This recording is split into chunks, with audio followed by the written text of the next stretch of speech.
Hey there, all you gurus. Welcome back to another edition of My Inner Guru. And we got my good buddy here, my best buddy, Jamie Richards, on the program, backed by popular demand.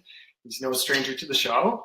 And we had an awesome time with him last talk, and we're going to dive deeper into one of his specialties today, which is the brain-body connection. And welcome to the show, Jamie. Hey, Norm. Thanks for having me back.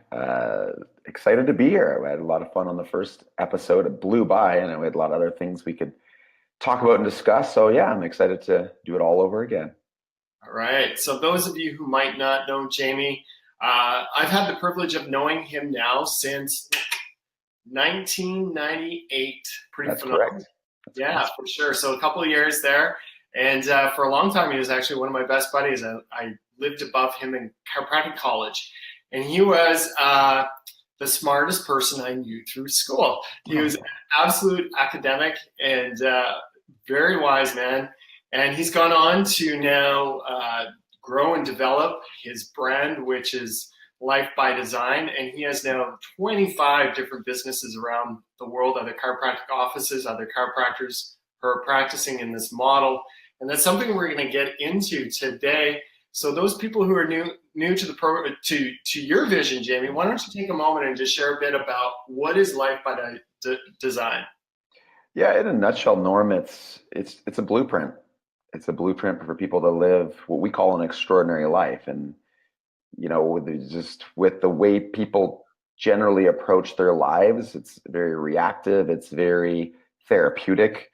It's very much, this hurts, or I have this pain, or I have this challenge, or I have, this event that just happened to me. What can I do right now to get out of this problem and back to wherever I was before? And that's most healthcare. That's most people's life philosophies is just want to be in pleasure and be out of pain.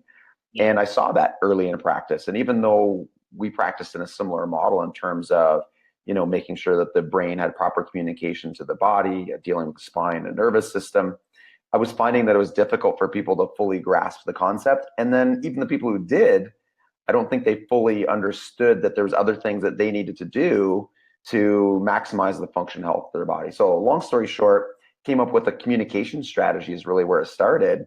And it was built up this idea that, I often ask listeners if they've ever gardened before. And of course, sometimes there's men who have never gardened, and I just say, have you seen a flower? So if you've seen a flower, you can understand this concept, which is really the flower is designed to be healthy. And it's so funny and interesting because when the flower wilts, people obviously, the first thing they think about is, does it need water?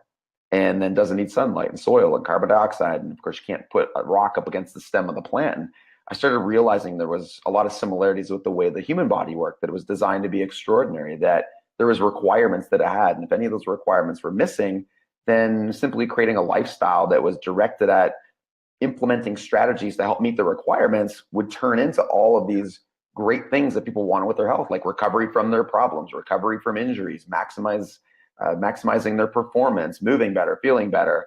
And essentially just morphed into this model that we teach in our practice. And now we've leveraged that into multiple offices around the world. I see the map behind you there. Some of them in Australia, New Zealand, some clients throughout Singapore and Ireland and Canada, the United States. So really expanding that way. And I get to do things like this, which is talk to you and talk about how people can have an extraordinary life. It's awesome. Hey, before we go any further, Jamie, you're a little off center on your camera. There we go. Awesome. That's great. I was getting comfortable, Norm. I was leaning. Awesome. And, this is something we share about in the office too. I think as human beings, we make this so darn challenging. So, the struggle, we're addicted to our struggle. I have this client who comes in and they're like, I'm just trying to get better. I'm trying to, be authentic. I'm trying to do this. I'm trying to do that. I'm like, hey man, look at the dandelion growing in the field out there. Is that dandelion trying to be a dandelion? Right? No, the dandelion's just doing what a dandelion does. It just grows up and is a dandelion. Now, you did bring one important piece to the equation, though, is the requirements for that dandelion to do what he does. Right. And human beings, we have basic requirements, and I think a lot of people aren't clear on what those base requirements are. And so what have you identified as being some of the key ingredients that are necessary for people to be extraordinary? I think that it comes back and just I was just talking about this. We were just recording the Life by Design podcast with my co-host, and we were talking about Stephen Covey's idea of rocks and sand. And our episode was actually about strength training in general, and just how people who oftentimes focus too much on, say, skill work versus strength are not as good as the athletes who develop the fundamentals first. And, the idea of rocks and sand is if you have a jar and you need to put rocks, sand, and pebbles all into a jar, you're better off putting the rocks and then the pebbles and then the sand. And most people go the opposite. It's, what special vitamin can I take to help me with my health? My vitamin B27. What quick workout can I do in 3 minutes a day that will help me flatten out my belly? And they're not paying attention to the rocks, right? And so those are the rocks. The requirements are the rocks. And the requirements that we've identified, I mean, there's some ones that we don't talk about a lot because they're quite obvious, things like water or sleep. Those would be requirements. But the big fundamental ones we talk about are movement, and within that, strength training, mobility, and some conditioning. We talk about food, so eating real food, protein in every meal, quality fats, carbohydrate appropriateness, micronutrients. We talk about in the Think by Design, the concept of having a vision, having a purpose, knowing your values. And then when it comes to corrective chiropractic, we talk a lot about the importance of the brain-body connection, and that the brain talks to the body and the body talks to the brain. And it brings up a really important point that maybe we'll kind of go on here today. But I tell people every day, you don't need chiropractic. But what you do need is a normal, healthy, clear brain-to-body communication. It just happens that chiropractic, properly applied, is the only and best strategy to help people get that. Yeah, for sure. And so this is often a missing ingredient for a lot of people. I think they in our popular culture, we know about movement, right? Nutrition, thinking happy thoughts, being clear on our purpose. This is very popular. And for a lot of people, they're missing a key ingredient, and that is their brain-body connection, for sure. I was talking to a new client in the office yesterday, and he was newer to the office, and we were creating his strategic plan and how to move him from where he is now to what his goals are. And then I was setting down the foundation and about how to stay healthy, as it's a lot easier to maintain health than it is to rebuild health. And one of the things I was talking about was the importance of regular chiropractic care. And he looked at me like deer in the headlights. He's like, oh my God, I don't want to get started in something that I've got to do for the rest of my life. Right? And I stopped and I said, do you have the same attitude about brushing your teeth? Right? We brush our teeth. We've figured out that this is a good thing to do. We would never stop brushing our teeth. Right. But it feels like I'm trying to convince somebody who's never brushed their teeth before that brushing teeth is a good thing, right? No, man, you don't try it. This is a really good thing. I think you even want to do it twice a day. What? Twice a day? Yeah, sometimes even 3 times. It's really great. No, man, I haven't brushed my teeth in months. What are you talking about? This sounds crazy. And now you want me to keep brushing my teeth? This is wild. Now, it seems ironic in our culture today, right? People would just laugh at that because we've been integrated with the importance of maintaining our dental well-being, our dental health. But going to a chiropractor on a regular basis seems so foreign to some. So how do you begin to, let's go a little bit deeper for those people who might be bumping up against that wall, Jamie. Well, it's a good thing they don't think that about bathing as well, Norm. Right. I think, when we use that analogy, there's definitely some crossover, but I also understand from the client's perspective, things like brushing your teeth are things that they can do on their own, right? And things like bathing are things they can do on their own. So there's not a lot of things that require somebody else does them that have to be done on a regular basis. Now, we do still leverage those. So as an example, you could grow all your own food. You do need to eat. You could grow it all yourself. You can be self-sufficient.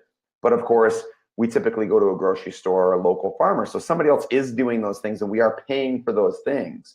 And, to get hydro into your house, you're not generating your own hydro. You're getting somebody else to do it. You're paying a company to bring that into your house. So it's really that level of analogy that would help them understand it. And again, just, trying to connect with them in terms of if something's good for you, it's technically good forever. And that's the whole concept of requirements and strategies. We're not looking for short-term tactics. And that's always been my philosophy too, that if I'm going to take something on in my life, I take it on with the appreciation that if I like it and I think that it's valuable, I'm going to do it for the rest of my life. Yes. right? I don't take something on to do for a short period of time. I think, as an example, if I want to learn to play guitar or get better at playing guitar and I'm going to take lessons and they're really great, I'm going to keep doing that. And the same would be true in this case. Absolutely. Okay, so where do I want to go from here? Anything else you want to add to that thought? No, just that it's something that's obviously important. And once you get your head around it and you start the process, and I think you let go of this idea that wow, somebody's doing this for me. I think it comes down to this: I think I'm dependent on somebody else. Yeah. But the reality is, you're already dependent on other people, right? There's an interdependence that's required unless you're going to go live off the grid, generate your own electricity, grow your own food, do all those things. You're fooling yourself if you think that, your dependence is some type of weakness. It's simply just how things are. Yeah, for sure. I think there's different stages in relationship, and I see that with our clients. In the initial phases, it might be a bit of like a dependent that the client is needing the chiropractor, right, to help them move out of a really difficult health state. But then we move more into interdependent, where we're regaining our ability to function in our life at a higher level. But then we get to a point where we see that, hey, you know what, we all have different gifts and strengths. And if we can work together with key people in our lives, that's going to help me be better than I can be on my own, right? And that's the interdependence of it. Yeah, absolutely. Okay, so let's go a little bit deeper into the brain-body connection and talking more about what that is, why it's so important, and get into some of the nuts and bolts around kind of the anatomy and physiology of it. Again, from a lay person's perspective, but let's build some of the foundational understanding there.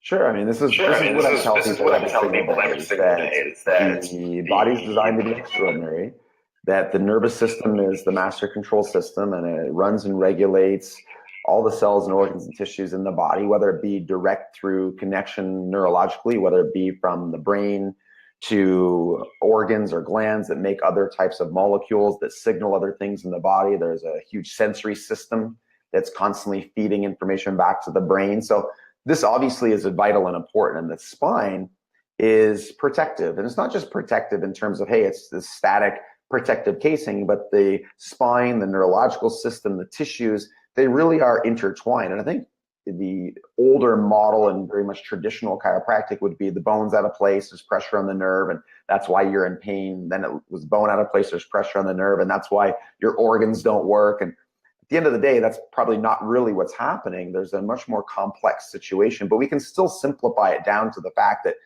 the normal spine and the healthier spine, the more movable and functional spine we have, the better the neurological input's going to be, the better the tissues are going to be, the better the organ systems are going to be. So that's, the general kind of fundamental piece. And then the question is, how do you know that there's a problem? Because I think one of the big things to differentiate for patients and practice members is the problem that they often show up at our door with is not necessarily the problem.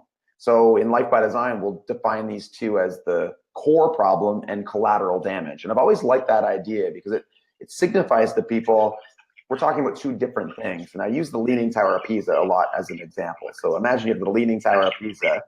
And one of the neat things about the Leaning Tower of Pisa is they're always fixing it. So it's under constant repair, the arches and the bricks. But those things aren't really the problem, right? It's simply that structure is shifted, the structure is altered. And so all of that other stuff is just collateral damage. The real problem is that it's structurally shifted, or there's with the spinal column. So a lot of times the issue that they've shown up with is not the real problem. Our job is to identify what the core problem is, and then here's the key. Test it, determine how it works compared to the ideal, the gold standard, and then figure out a way to move them from where they are over to what that gold standard is. With the understanding, Norm, that I'm not suggesting that the reason you walked in isn't going to change if we correct or work to restore this underlying spine and neurological function. I'm simply saying that that is its own problem. And I think that's really what this comes back to is if I go to a dentist and they assess my oral cavity and I had my tooth hurt and they did x-rays and they looked at everything. They said, look, I understand your tooth hurts, but you also have this other problem that's happening here. You have this shifting in your teeth or you have some other situation. I'd like to say that it's going to make your tooth feel better, but I can't promise that. But do you still want to correct this other problem that would be affecting all kinds of other things in your body, in your mouth, in your oral cavity that maybe you don't even know about? And the same is true for the spine and nervous system. If your spine is not working right, yes, it may be related to in some way what you thought was the problem. But here's the more important piece. It's probably affecting you in a million other ways that at this point you have no idea about. Absolutely. Absolutely.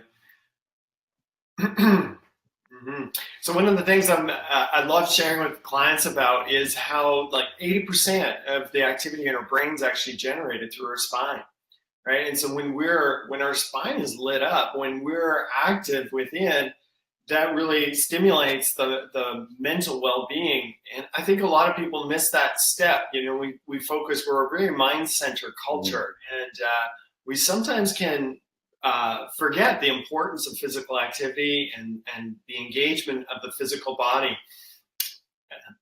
Anything you want to add to that? Well, yeah, I mean, I agree with those things 100%, that the brain is really just a input system for neurological input coming from, in many cases, the spinal column itself. And you're right. When we move, we're generating electrical input into the brain.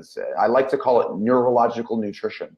Right? People understand that concept, right? Because they get the idea they need to give nutrients to their body through food, but you need to give nutrients to your brain through movement.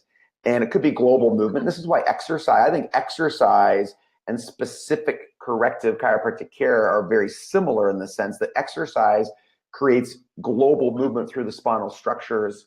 And of course, it's stimulating the ligaments and the discs and all these really important input features. And it's feeding the brain with neurological nutrition. Where corrective chiropractic comes in is if there's segmental shifting, if there's individually shifted areas that are not allowing that input to get to the brain, then that's what a specific correction does. And I think it's very fascinating that when I make a correction to the spine, or when you make a correction to the spine, the major outcome is increased input to the brain. And many of the changes that people experience, whether it be energy changes or even a reduction in pain, sensitivity, or organ system changes, they're not happening because we fixed the spine that was putting pressure on the lung or the heart. It's that we corrected the spinal position or motion. The brain got better input, and then the brain reset certain stress pathways. There was changes in stress hormones. There was better input through the movement pathways, and it's the outcome of that had an effect on all the different organ systems or muscle tissue or motor tone. So it really is this input-output system versus this old, bone out of place, pressure on nerve type system. So when we analyze the spine, example in our practice, we do a pretty large array of tests that give us a picture as to how what we call the biostructural system is working. And then we grade it, and we not just quantify that there's a problem in terms of a binary, hey, you have a problem. It's also quantified in a way where we can give it a score. So whether it's a 32 or a 20, and based on that score, we can then work people through a process to get to different increments so we can actually monitor the function of their spine and nervous system. So the long story short here is that when people come to see us and they see you, and I keep coming back to this, I understand that there was a reason that originally brought you in. And unless you were watching these videos, unless you were getting exposed to online marketing or things that were being done that were educational, you generally come in because you have some type of condition that you think chiropractic can help. And so in many cases, those conditions improve. But here's the reality. They don't improve because you fix the condition. They improve because we restored the underlying input. We restored the structural problem, and the brain said, hey, great, thank you. Now I have more resources available to me to do my job. And of course, it always comes back to, in the end of the day, if the body meets its requirements, its ability to self-heal and regulate and regenerate itself is way beyond, I think, people's appreciation for that, for sure. Absolutely. And, you know, one of the things that you and I both have in common is the importance of our purpose in life. As you were saying earlier, that people don't, you know, necessarily come into the chiropractic office to get their back fixed, but what they're looking to get is to get better function so they can get back into their life enjoying the things that they love to do. Mm-hmm. One of the things that's so clear for me about you is how incredibly disciplined you are.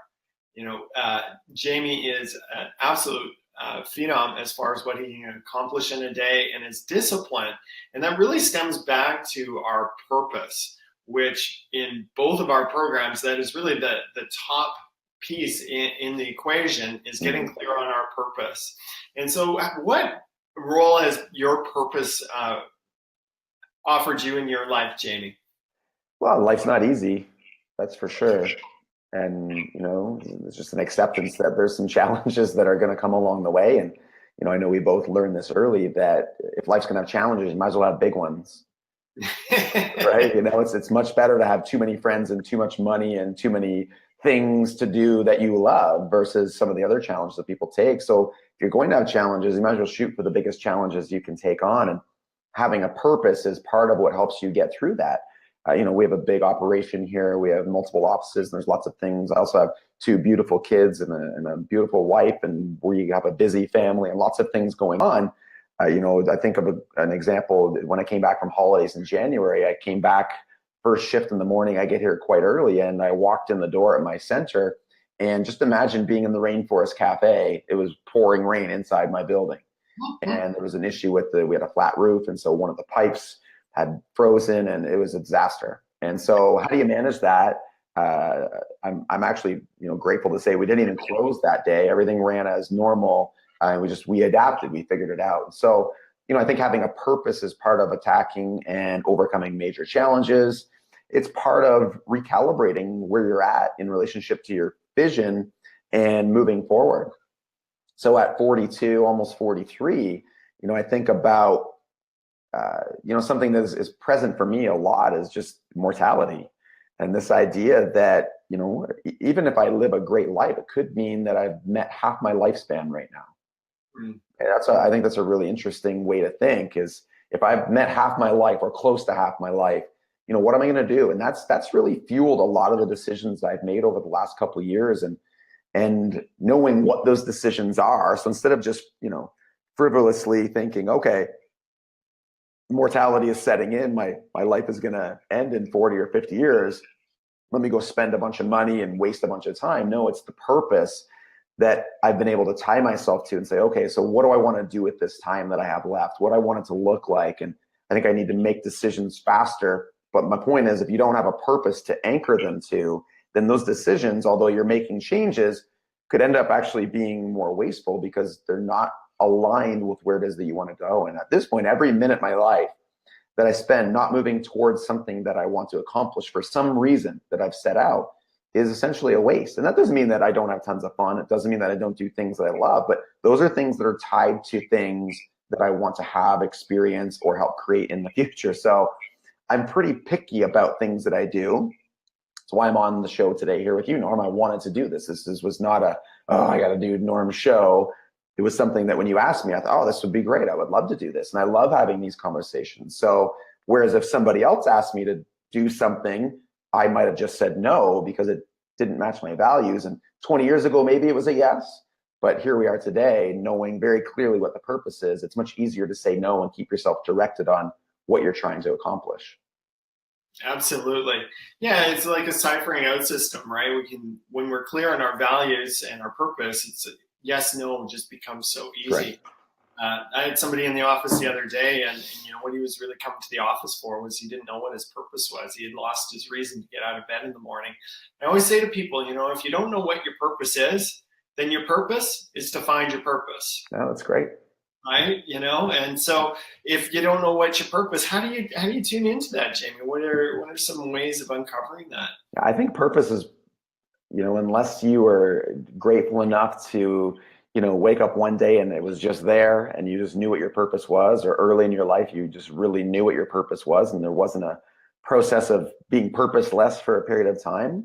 But I think for most people, purpose is a tough one. I think people can do the vision. They can take action steps, but I think purpose is tough. It's something that's very individual.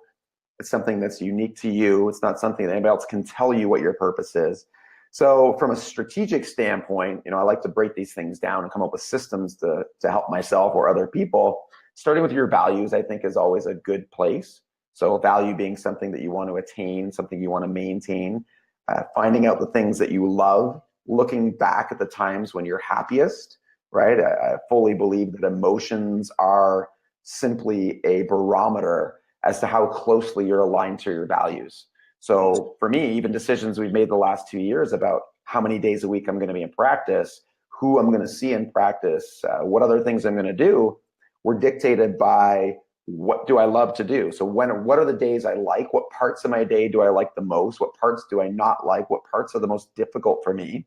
And I wanted to minimize the parts that were difficult and maximize the parts that I loved. And so when I didn't have a purpose, looking at those things was always very helpful.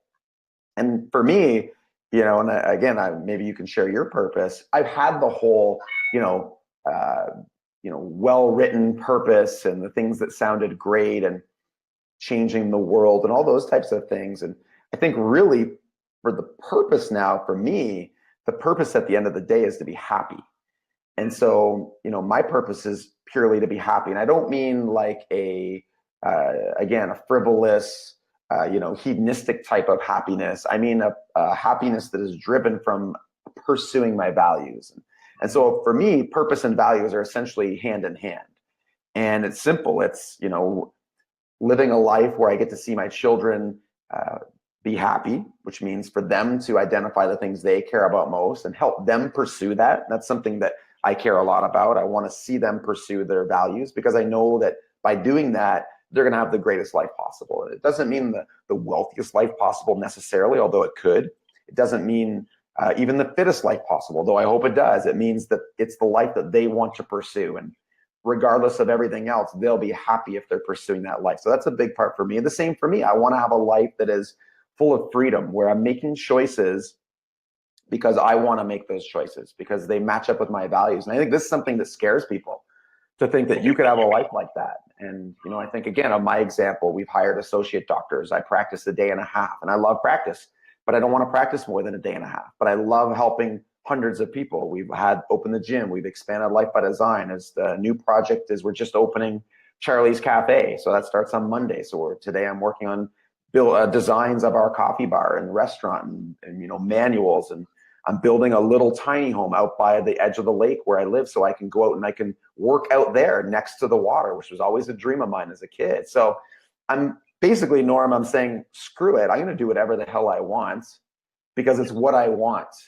And it's overcoming those, the feelings of guilt or the feelings of you don't deserve that, and just continuing to pursue that. And I know it's a long answer, but that's why purpose is so important, because it's the driver of the decisions that you make in your life.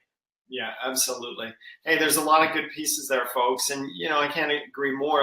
The idea that emotions really are our barometer. When we're aligned with our core values, with our core essence, with what we want to do in our life. And what I find with that is I hit more ease. Okay, there's more grace or more synchronicity in my life. And my life just seems to happen in a greater flow than when I'm off track, when I'm sure going in the wrong direction. I'm getting feedback both from within myself, like my emotions are awry, or from my external environment that, hey, buddy, you're heading in the wrong direction. So we're always getting feedback from around us. And I think that goes back to the innate wisdom of our bodies and how we've been designed, that we do have this internal within feedback mechanism. And you're asking a bit about my own values, and this is one of my key values, is about helping people get connected to their inner wisdom, to their inner guru, to their inner authenticity. One of the things that I've found in my own life, and also in a few places with others as well, is that we've adopted what we think should be our values, okay, from external superiors. They might be teachers or parents, or maybe role models, or in our profession, there's lots of gurus sure. who are telling us, how many people per week a successful chiropractor should see, or, exactly what a successful chiropractor would look like. Right. What happens is when we take that on, we then are judging our lives based on somebody else's standards, right? And that really is a recipe for depression and for, not loving yourself. And so get clear on like who I am, and that, man, that's not the easiest question, and what do I really want? And that's something I bring into meditation regularly throughout my day, throughout my week, and I just chew on it and chew on it. One thing is clear on that: it does evolve over time. It refines, the qualities of it get clearer as time goes on. And it is unique to each individual. Right. For sure. Yeah. So it's not something you can, I mean, you can do it. It's not something that's ideal to compare yourself to other people in that sense, other than to say success leaves clues. So, there's value in looking to other people who've successfully traversed a path that you want to go down, but not in the sense of comparing yourself to them as in something, because I've done that for years, right? As I saw lots of people doing things that I wanted to do in some way, shape, or form. And I always thought, well, I'm not doing them, so I'm not successful. And I would actually feel bad about it. And it damaged my self-esteem. It was something that had a really negative impact on my life. And that's where kind of shedding all that and saying, okay, well, what do I want? What's successful to me? And when I coach clients, especially in chiropractic, that's one of the first things we talk about when we talk about their vision. And I always make it clear, I'm like, I don't mean somebody else's vision. I mean yours, not this 300 visit a week practice as the gold standard. It's, well, what's yours? Maybe it's 50 visits a week, but they're 50 visits of people you want to spend time with. Of course, you got to work out the logistics from a business perspective to make it, reasonable so you can live your life. But at the same time, what do you want in that sense? And the closer you get to that, as you've alluded to, and we've both experienced, the more ease and flow you have in your life and the less resistance you're going to find. Mm-hmm. Absolutely. Well, it's pretty remarkable, back in the day in 1998, we used to sit around coffee tables and in the cafeteria at the school, and we used to talk about our vision, our practice, our goals, what we wanted to do. Norm, I still have a Word document from 2001 where when we ran our mastermind group, when we had to write out our vision for our practice, I still have that. It's in my Dropbox, and sometimes I'll come back to it when I do my annual planning, and it's really neat to see that. That's brilliant. And how much are you on track with those original visions? Yeah, I mean, for the most part, the goal setting portion, we've accomplished all those goals and 100 times more. It's interesting to see how the vision has changed in terms of, say, aesthetics or, the overall feel of what we were trying to accomplish. So that definitely changed, but that changed as a reflection of me changing and me growing and, getting exposure to even things like modern design and contemporary architecture and minimalism. And those types of things have had really big influences in my own personal philosophy. So then, of course, it changed the way things look, your life. If you look around, you look around your office, or people look around their bedroom or their house, you can learn a lot about yourself and what your personal philosophies are, right? Because aesthetic is one of my values. Actually, it's one of my 8 values.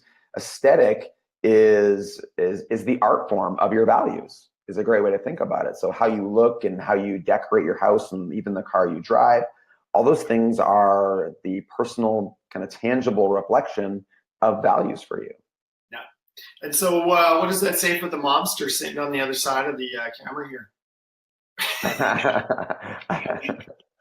That's awesome. Says everything it has to say, Norm, everything. Exactly.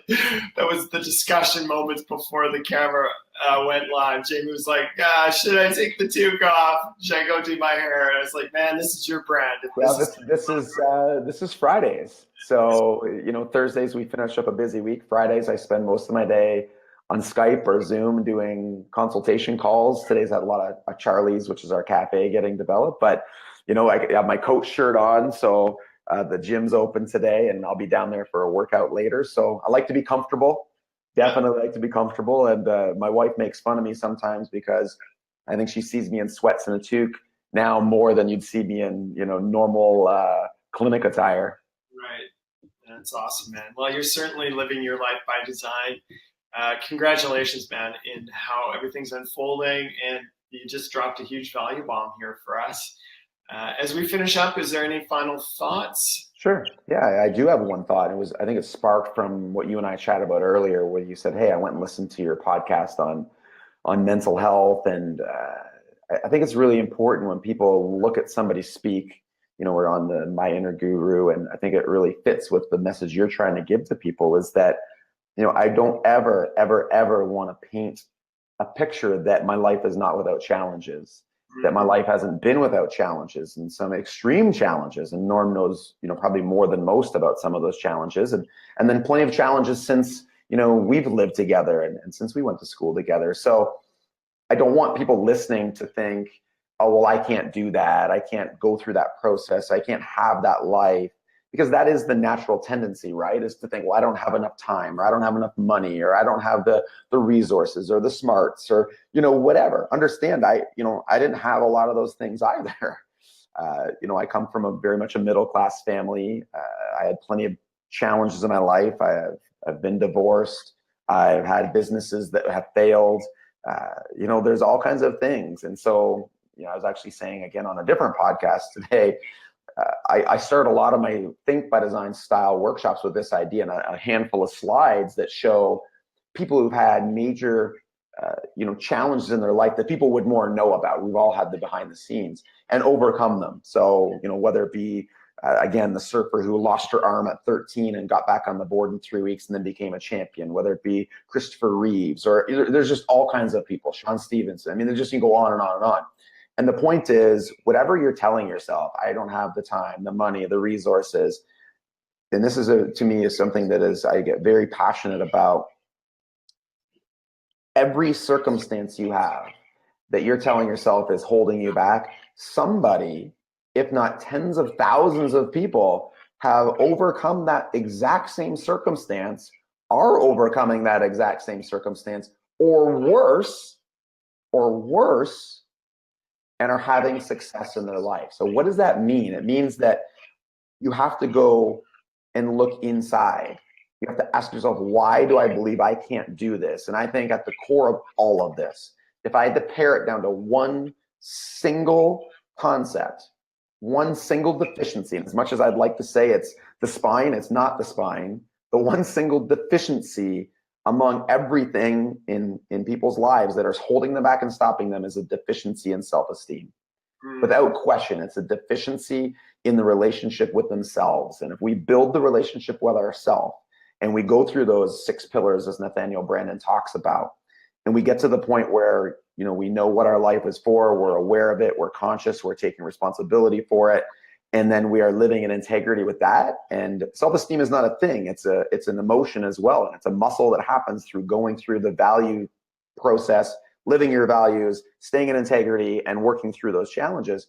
As that grows, you will grow as a person. So if that's where you're at right now and that's the challenge you're facing, don't let that hold you back. Take a deeper look at self-esteem and some of those processes, and everything will expand and grow from there. Awesome. You got to be your own best friend, man.